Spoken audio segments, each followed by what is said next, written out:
जय हिंद एवरीवन। कैसे हो भाई मेरे? आई होप सभी भी बना तो डेफिनेटली अच्छे हो गए। आप में से बहुत सारे ऐसे कैंडिडेट हैं जो रिसेंट में engineer force test to clear करके आए। Congratulations to all of you. बहुत सारे ऐसे कैंडिडेट हैं जिनने मेरे यूट्यूब चैनल के जो जीडी की वीडियोस है उनको देखा और अपना जीडी एग्जाम क्लियर किया। आप उनमें से हैं तो definitely share your review in comment section and और कोई डाउट होता है यार आज कर लियो। ठीक है, चलो टॉपिक पे बैक आते हैं। बेसिकली इंडियन एयरफोर्स का फेज 2 एग्जाम एज यूजुअल मैं बता देता हूँ, compare to previous year definitely हमेशा की तरह ही रहा है। बट इस बार मैं आपको शेयर करता हूँ कानपुर सेंटर एक ऐसा सेंटर रहा है जहाँ पे थोड़ा सा निगेटिव रिव्यू मिले हैं। ठीक है, Bihta centre one of the best centre as usual. ठीक है, वहाँ पे अच्छा रिव्यू आया हमेशा की तरह। वहाँ पे उन्होंने अच्छे खासे कैंडिडेट पास किए। मैं जो कोई भी चीज बताता हूँ ना तो प्रीवियस बेसिस पे ही बताता हूँ। एक्सपेक्टेशंस हाँ एक्सपेक्टेड होता है, बट वो प्रीवियस बेसिस पर अगर चीजें शेयर करते हैं तो थोड़ा वो अपना सेफ हैंड होता है कि हाँ भाई गालियां खाने से बचना है अपन को। ठीक है ना, तो उस वैसे पॉइंट ऑफ व्यू से ऐसा नहीं, लोग ऐसे कुछ भी बताते रहते फिर वैसा होता नहीं है। ठीक है, तो मैं सिंपल सा बता देता हूँ। फेज 2 एग्जाम क्या डन हो चुके हैं और लड़कों ने बहुत अच्छा परफॉर्म किया है। लड़कों ने भाई लोगों ने, ठीक है, दोस्त मान लो, ठीक है, उन्हें बहुत अच्छा परफॉर्म किया। जितने मेरे जीडी के बैच के कैंडिडेट थे, मुझे एक दो लड़के मिले जो रनिंग में नहीं पुशअप में आउट हुए हैं। ठीक है, बाकी मुझे कोई नहीं मिला जो जीडी में आउट हुआ है। मोस्टली सारे कैंडिडेट ने क्लियर किया। जिनने प्रैक्टिस करी थी उन सभी का क्लियर हुआ है स्टेज 2 एग्जाम। ठीक है, जो लोग बिल्कुल भी नहीं, अब मान लो 300 कैंडिडेट कहीं पे रिपोर्टिंग था, 300 में से 20 कैंडिडेट 50 कैंडिडेट अपसेंट हो गए, बचे 250 कैंडिडेट, 250 में से 50 कैंडिडेट फिजिकल पे आउट हो गए। अब बचे 200 कैंडिडेट। ठीक है, अब 200 में से अगर 25 या 20 कैंडिडेट आउट हो रहे हैं तो भाई वो हर एक 15-15 के ग्रुप में 2 लड़के भी बाहर करोगे ना तो जाके 25-20 कैंडिडेट हो जाते हैं।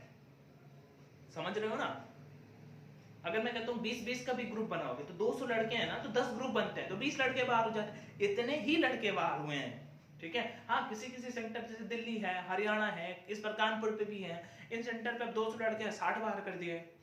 तो वो फिर भी वही कैंडिडेट आउट हुए हैं जो या तो जिनने बहुत ज्यादा बोलने की कोशिश करी है या फिर जिनने नहीं बोला है, वही कैंडिडेट आउट हुए हैं। या फिर प्रैक्टिस नहीं कर रहे, हो जाएगा वो वाले कैंडिडेट। या फिर कुछ होता है एक्स्ट्रा स्मार्ट, ओवर स्मार्ट, दूसरे को बोलने नहीं दे रहे, एयरफोर्स वाले खुद ही बोल रहे, ऑफिशियल वहां पे बैठा है वो बोलने नहीं दे रहे, ऐसे कैंडिडेट बाहर होते हैं। एनीवे ये सारी पॉसिबिलिटीज हैं जो हुई हैं। और उसके बाद हम आ जाते हैं आगे मेडिकल एग्जाम पे। मेडिकल एग्जाम हो चुके हैं, री मेडिकल एग्जाम कंडक्ट कराए जा रहे हैं, कहीं पे मेडिकल एग्जाम भी चल रहे हैं। मैं आपकी जानकारी के लिए बता दूं, अभी तक का वैसे एयरफोर्स का हमेशा मेडिकल डिफिकल्ट होता है। अपन ने 3-3 दिन तक यहीं कानपुर में मेडिकल दिया है। ठीक है, 3 दिन तक मेडिकल होते थे भाई। कैसे? देखो, पहले दिन नॉर्मल मेडिकल एग्जाम कुछ चीजें चेक होती थी, दूसरे दिन रेस्ट ऑफ चीजें, बॉडी के कुछ पार्ट्स बचते थे उनको चेक करते थे, तीसरे दिन हमें रेड कार्ड और ग्रीन कार्ड के लिए बुलाते थे। हमें पहले ही पता चलता था भाई रेड कार्ड मिलने वाला है, तो ये चीजें वहां पे होती थी। और अभी क्या है, वो एक दिन में ही सारा का सारा प्रोसेस कंप्लीट कर देता है। खुद के ऊपर बर्डन है, आप ऐसा समझ सकते हैं। या फिर उनके पास, मैं जब जाता था तो जैसे हमें बस में बिठा करके यहाँ पे 7AFH और जो एयरफोर्स हॉस्पिटल है वहां पे हमें लाते थे। जैसे चेस्ट होता था तो चेस्ट वगैरह के ऐसे मतलब दीवार पे चेस्ट हो गया। ठीक है, आई होप आप समझ गए होंगे। जो भी कैंडिडेट मेडिकल वगैरह देने जा रहे होंगे उनको पता होगा कि कैसे क्या होता है। वहां पे कैसे ऐसे उल्टा खड़ा कर देते हैं, फिर बॉडी के पार्ट्स उधर से भी एक्सरेज पड़ती हैं, इधर से भी देखते हैं। ईसीजी में हमें ऐसे लिटा देते हैं, मान लो टेबल टेक में ऐसे लिटा देते हैं, आप अंडरवियर में होते हैं। ठीक है, फीमेल कैंडिडेट का नहीं पता यार, किस, चलो पता करते हैं, सॉरी भाई। हाँ, तो ऐसे करके मतलब ईसीजी तो सबका होता होगा ना, मेल कैंडिडेट का मुझे पता है भाई। ऐसे टेबल पे लिटा देते हैं, उसके बाद अपन सारे के सारे लड़के जो होते हैं ऐसे ग्रुप पे होते हैं, ऐसे सबके सब अंडर ईयर पे बैठे होते हैं, सर्दी हो या फिर कुछ भी हो, ऐसे लिटा दिया, बॉडी पे जगह जगह पे ऐसा कुछ लगा दिया।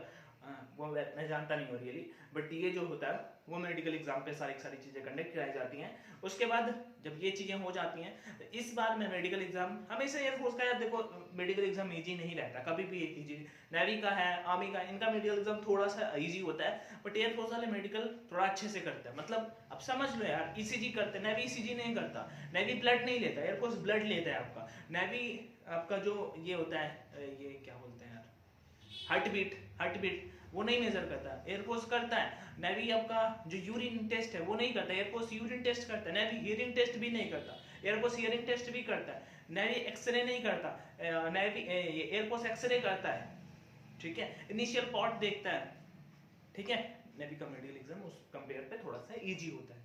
ठीक है। एज कम्पेयर टू अदर्स, आप किसी और भी एग्जाम से कंपेयर करेंगे ना तो इतनी सारी चीजें मेडिकल में नहीं होती जो एयरफोर्स के मेडिकल पे होती है, ठीक है। तो फाइनली मैं आपको बता दूं एयरफोर्स का मेडिकल का रिव्यू कुछ कुछ सेंटर का बहुत बहुत ज्यादा ही लगभग 30% से 30% के आसपास आप एक एवरेज आइडिया लेंगे ना तो 30% के आसपास कैंडिडेट को यहाँ पे ग्रीन कार्ड मिल रहा है। अब बात आ जाती है कट ऑफ का। देखो मैं पहले आपको बता देता हूँ 18-19 से मैं एयरफोर्स के कट ऑफ और वीडियो मतलब मैंने तो 19-20 से वीडियो बनाने शुरू किए थे सही से, लेकिन मैं आपको बता देता हूँ कि जो कट ऑफ है एयरफोर्स का हमेशा का मतलब ये रूल रहा है कि जब इनिशियल कट ऑफ बढ़ जाता है तो फाइनल कट ऑफ नहीं बढ़ता है। इनिशियल फाइनल क्या होता है, या फिर पीएसएल बढ़ जाता है तो एनरोलमेंट में नहीं बढ़ता है। अब इस बार क्या हुआ है कि पहले लास्ट के 2 इनटेक में आप अग्निवीर का देखेंगे तो उनमें कट ऑफ जो है वो 22 नंबर ही गया था, बट इस बार उन्होंने कट ऑफ 37 नंबर पहुंचा दिया, 36-37 नंबर पहुंचा दिया, फिर मैं 32-33 नंबर पहुंचा दिया। तो इस बार कैंडिडेट पहले से क्वालिफाई तो कर गए हैं पेपर, लेकिन उनको डर है कि भैया 2 नंबर ज्यादा है, 3 नंबर ज्यादा है। 50 वाला भी कहता है भैया डर है। डर तो भाई मतलब सिंपल है, बट मैं आपकी जानकारी के लिए वैसे मैं एक वीडियो बनाऊंगा, थोड़ा सा रीमेडिकल एग्जाम डन हो जाए उसके बाद बनाऊंगा, लेकिन मैं आपको बता देता हूँ अगर आपके 2 नंबर तक ज्यादा है एफ ग्रुप पे, ठीक है, और उसके बाद वाई ग्रुप पे भी 2 नंबर तक ज्यादा है, 2-2.5 नंबर 2 नंबर तक आप एक आइडिया ले सकते हो। अगर आप कितने नंबर ज्यादा है देन डेफिनेटली आपको डरना 2-3 नंबर पे डरना तो होता है, ऐसे नॉर्मल मेरा बोलना आसान है, बट उन सभी कैंडिडेट को मान लो आप किसी के लिए सीरियस हैं और वो मतलब 2-2.5 नंबर आपके ज्यादा हैं और आप सीरियस है या लास्ट इनटेक है तो हमेशा डर बना रहता है, इससे नॉर्मल टेंडेंसी है, बट भाई अपन कुछ उसमें कर नहीं सकता है, ठीक है। मेरे अकॉर्डिंग अगर 2 से 2.5 नंबर तक ज्यादा है तो आपके सिलेक्शन के चांसेस बहुत अच्छे खासे हैं। मैं आपको थोड़ा सा एक्सप्लेन करके नहीं बता सकता कि कितने कैंडिडेट ने स्टेज फर्स्ट क्लियर किया था, बट एयरफोर्स के एक एवरेज 15,000 तक उन्हें कैंडिडेट 15 और 16,000 कैंडिडेट ने बुलाए होंगे, उसमें से लगभग मैं बोलूँ तो 20% के आसपास फेज 2, 20 नहीं और ज्यादा 30% के आसपास कैंडिडेट आपके जो होंगे वो स्टेज 2 पे आउट हो गए होंगे, ठीक है। तो अगर 15,000 का 30% निकालते हैं तो 4,500 के आसपास कैंडिडेट मतलब 11,500 कैंडिडेट जो बचते हैं, ठीक है, 10,500 कैंडिडेट 10,500 के कैंडिडेट जो बचते हैं वो मेडिकल एग्जाम के लिए जा रहे हैं। अगर आपको री मेडिकल मिल रहा है तो मेडिकल एग्जाम में भी एयरफोर्स लगभग 20-30% कैंडिडेट को आउट कर देता है, क्योंकि वो पुलिस का या ऐसा कोई मेडिकल नहीं है कि फिट कर लेते हैं, आउट तो आउट, उनको नहीं फर्क पड़ता, ठीक है। तो लगभग 8,000 के आसपास कैंडिडेट बचेंगे और जो फाइनल मेडिकल लिस्ट के आसपास या फिर और कम भी हो सकते हैं। मैं एक आइडिया ले रहा हूँ, बाकी कैंडिडेट ने मुझे शेयर भी किया था भैया इतने लड़कों ने 5500-6000 लड़कों ने स्टेज 2 क्लियर किया है, तो मैं बस आपको एक आइडिया दे रहा हूँ कि अगर आपके 2 से 3 नंबर ज्यादा है आपको डरने की नीड नहीं, आपका फाइनल सिलेक्शन हो जाएगा। बाकी एक बार रीमेडिकल एग्जाम कंडक्ट हो जाता है मैं गूगल फॉर्म फिल करवा लूंगा, हाँ उससे आइडिया नहीं लगेगा क्योंकि मुझे पता है ज्यादा से ज्यादा 100-200-300 लोग फॉर्म फिलअप करेंगे, ठीक है, उतने लोगों से कुछ आइडिया नहीं, क्या जहाँ 7-8 हजार लोग मेरिट का वेट करें 100-200 लोगों से कुछ आइडिया नहीं लगता है, बट फिर भी ट्राई करेंगे, ठीक है। और कोई डाउट हो बताना कमेंट में। आपका मेरिट जो है वो मई में आएगा, जून में आएगा, मई में आएगा और एनरोलमेंट आपका जून में आएगा। बाकी कोई डाउट हो दोनों के दोनों मई में ही आएंगे। मैंने डेट वगैरह भी कैंडिडेट ने शेयर किया है, वहाँ पे जोधपुर सेंटर पर उन्होंने बताया भी है, ऑफिशियल पे भी है, उसी टाइम पे आएगा। तो आपके पास लगभग अभी आप फ्री हैं, जिनका मेडिकल एग्जाम हो गया वो फ्री है, अपना मेडिकल में ध्यान रखें कि जो आपका वेट है वो बिल्कुल संतुलित रहे, और किसी एग्जाम की प्रिपरेशन कर रहे हो तो कर सकते हो, स्विमिंग वगैरह सीख सकते हो, रनिंग पे और काम कर सकते हो, अपने आप को और स्ट्रॉन्ग बना सकते हो, इन चीजों पे काम कर सकते हो। बाकी और कोई डाउट या क्वेरी आए तो आप कमेंट सेक्शन का भी यूज कर सकते हो, अपन आपके डाउट जरूर क्लियर करेंगे। Till there everyone take care, स्वस्थ रहिए, मस्त रहिए, अपना ध्यान रखिए, जय हिंद, बाय बाय।